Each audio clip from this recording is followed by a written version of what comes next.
Welcome to Chillin' 101. We hope this video helps. You start by choosing firm, blemish-free cabbage and weighing it so salt is accurate. This ensures consistent fermentation and flavor. Once done, mix 2% to 5% salt by weight. This both draws juice and controls microbes.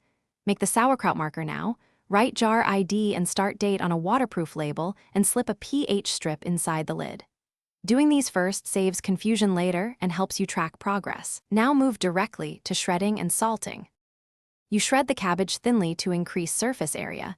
This allows salt to draw out moisture faster.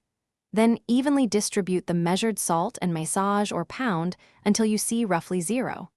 5 to 1 cup of juice per kilogram, this liquid is your brine. Once you have brine, press the cabbage tightly into the jar to eliminate air pockets, leaving 2 to 3 centimeters of headspace. Make sure the sauerkraut marker is visible on the jar and place a weight to keep cabbage submerged. Monitoring begins now. You let the jar ferment at roughly 18 to 22 degrees Celsius, tasting weekly until the acidity matches your preference. This can take 1 to 4 weeks. Make sure to record pH readings and dates on the sauerkraut marker so you know which jars need more time.